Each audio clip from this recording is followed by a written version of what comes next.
Question number 1 कह रहा है भारत में किस प्रकार की जलवायु पाई जाती है? ऑप्शन के अकॉर्डिंग जाएंगे तो क्या मानसूनी कह सकते हैं? मानसूनी, हाँ मानसूनी जलवायु पाई जाती है, मानसूनी।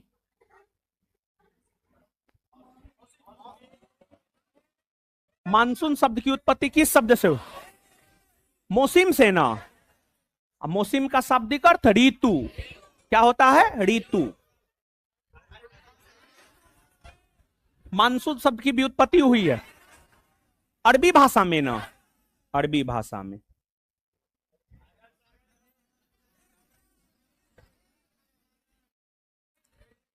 भारतीय जलवायु को मानसूनी जलवायु क्यों कहा जाता है? भारतीय जलवायु को मानसूनी जलवायु इसलिए कहा जाता है क्योंकि अरब सागर एवं बंगाल की खाड़ी से चलने वाली हवाओं में परिवर्तन होता है। मतलब कभी ये हवाएं दक्षिण पश्चिम से उत्तर पूरब की ओर, कभी उत्तर पूरब से ये दक्षिण पश्चिम की ओर बहती है। अरे मानसूनी हवा किसको कहते हैं? जो ऋतु परिवर्तित होने से अपने मार्ग में परिवर्तन करे, इसी वजह से तो कहा जाता है। आंसर क्या होगा? ए।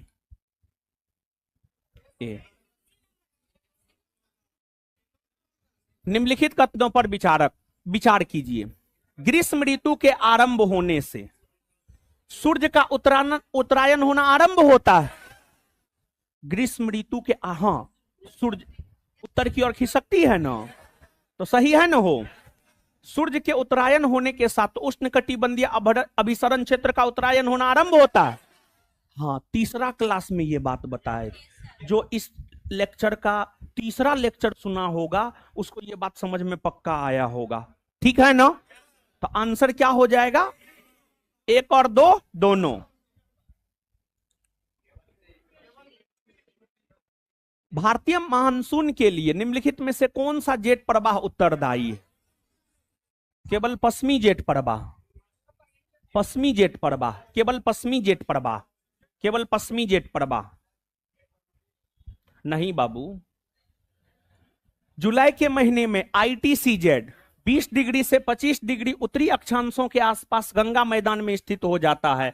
इस परिघटना को कभी कभी क्या कहते हैं? इस परिघटना को कभी कभी मानसूनी गर्त कहते हैं। क्या कहते हैं? मानसूनी गर्त, मानसूनी गर्त। भारतीय मौसम विज्ञान विभाग कितने कारकों के आधार पर मानसून के संभावित व्यवहार के बारे में लंबी अवधि का पूर्वानुमान लगाता है? 16। भारत में होने वाली मानसूनी वर्षा का समय 15 जून से 15 सितंबर।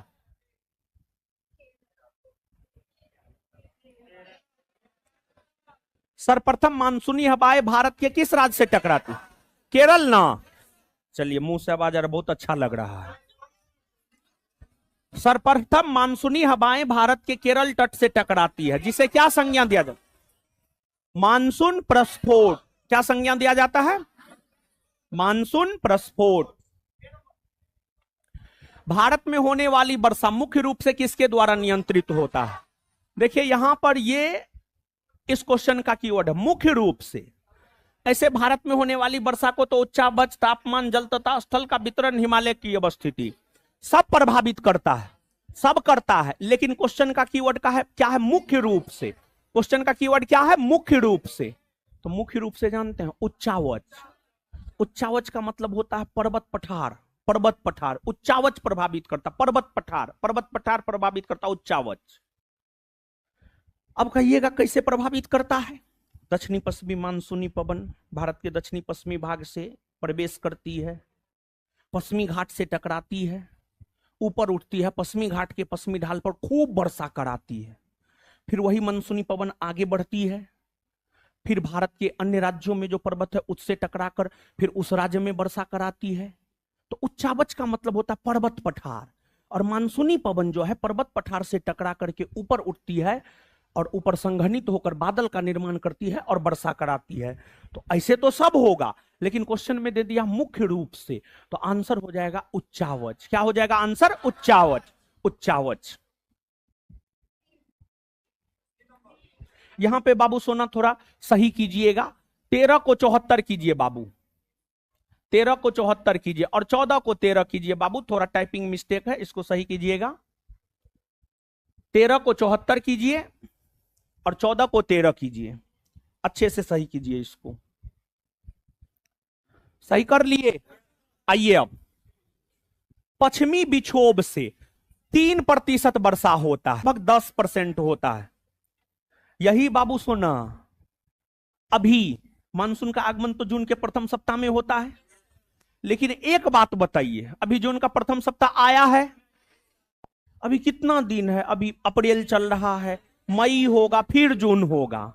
तो आप हमको ये बात बताइए, अभी अभी अप्रैल में जो वर्षा हो रहा है, अप्रैल में वर्षा नहीं हो रहा है, तो ये सब वर्षा 10%, वही मानसून पूर्व, मानसून के आगमन से पूर्व यानी जून से पहले स्थानीय चक्रवाती वर्षा यानी गरज तरज के साथ, गरज तरज तेज हवा के साथ जो वर्षा होती है, अभी अप्रैल मई के माह में आप देखिएगा, जब भी वर्षा होगा आप गौर फरमाइएगा, पूरा आंधी तूफान आएगा, पूरा आंधी तूफान आएगा।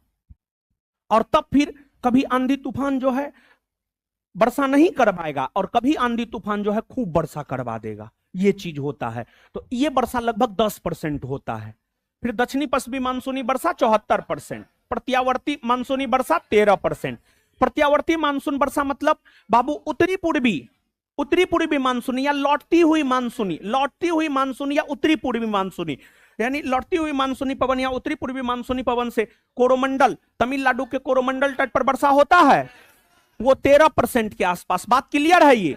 यानी भारत में जो 100% वर्षा होता है उसमें 3% पश्चिमी विक्षोभ से, मानसून पूर्व स्थानिक चक्रवाती वर्षा लगभग 10%, दक्षिणी पश्चिमी मानसूनी पवन से 74%, प्रत्यावर्ती मानसूनी वर्षा 13%। सबको जोड़िए 100 हो रहा है 100। यानी भारत में जो 100% वर्षा होता है, यही 4 प्रकार का वर्षा सब मिला करके भारत में 100% होता है। बात समझ गए? आंसर क्या होगा? सी। निम्नलिखित में से क्या कारण है कि पटना के तुलना में नोएडा में कम बारिश होती है? समुद्र से दूरी, समझाना नहीं है?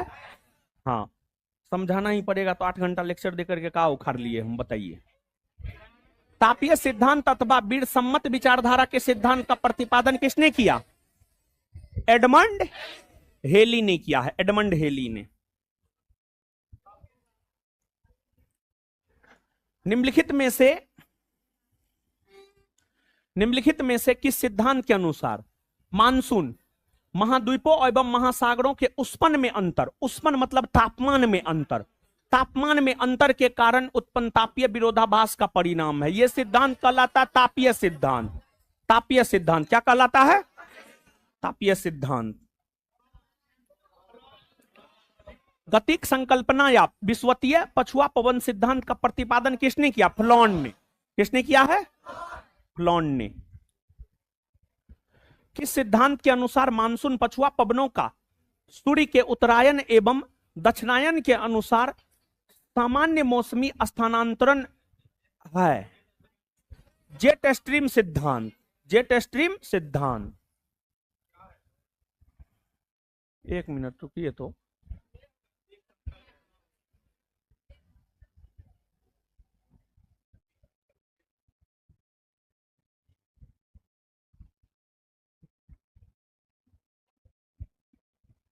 नहीं, 1 मिनट सुनिएगा, कि नहीं होगा इसका उत्तर। इसका उत्तर होगा गतिक संकल्पना मतलब इधर से उधर गति करना। ठीक है, गतिक संकल्पना होगा। 18 का उत्तर ए होगा। नेक्स्ट, किस सिद्धांत के अनुसार उष्णकटिबंधीय पूर्वी जेट स्ट्रीम के द्वारा भारत में दक्षिणी पश्चिमी मानसून की उत्पत्ति होती है? जेट स्ट्रीम सिद्धांत। उष्णकटिबंधीय पूर्वी जेट स्ट्रीम की उत्पत्ति होती है। उष्णकटिबंधीय पूर्वी जेट स्ट्रीम की उत्पत्ति होती है तिब्बत के पठार से। एल नीनो कितने वर्ष बाद प्रकट होता है? 5 या 10 साल। एल नीनो का अर्थ है बालक ईसा और लानिनो बालिका ईसा। भारत में निम्नलिखित में से किस वर्ष एल नीनो का प्रचंड रूप देखने को मिला? एल नीनो का प्रचंड रूप देखने को मिला है 1990 से 91 में।